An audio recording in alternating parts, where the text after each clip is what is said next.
একটা ভিডিও মনে হয় সোশ্যাল মিডিয়াতে বেশ ভাইরাল হচ্ছে, এগুলো কিন্তু আমি কখনোই দিই না। আমার বাচ্চার বাবা, আমরা তো পরিবার, অ্যাটেনশন নিতে চাই কোনো না কোনোভাবে। প্রিন্স মামুন, লায়লা নামটাই আমি বললাম, এই বিষয়গুলো না খুবই নোংরামি লাগে। আমি চাই না এগুলো বলতে, বাট আমাকে বলতে হয়। আসলে ওর পছন্দ বলতে তো মানে টয়েস থাকে, তো সে নিয়েছে।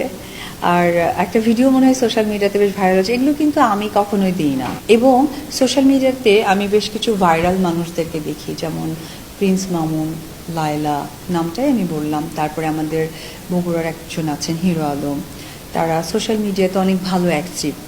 সো তারা অনেক সময় বলে না যে অ্যাটেনশন ক্রিয়েটার নাকি যেন একটা বলে।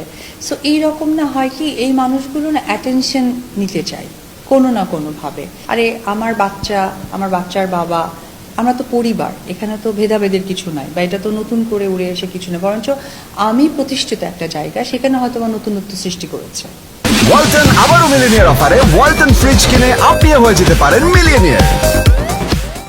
কিন্তু এই যে অ্যাটেনশন ক্রিয়েট করার একটা টেন্ডেন্সি, একটা বাজে মেন্টালিটি, এবং এমন কিছু কথা বলে ছেড়ে দিবে যাতে পরবর্তী সেই কথাটা আমাকে বলতেই হয়। আমি চাই না এগুলো বলতে, বাট আমাকে বলতে হয়, কারণ তারা অ্যাটেনশন চায়। ফেসবুকে হয়তো বা ফলোয়ার কমে গেছে, বা রিচ কমে গেছে, বা কোনো কাজের জায়গাটা হয়তো বা প্রেজেন্ট করতে পারছে না সামহাও। তো মিথ্যে কথা মানে অলওয়েজ বলা, মানুষকে ভুলভাল বুঝানো, বিষয়গুলো না খুবই নোংরামি লাগে।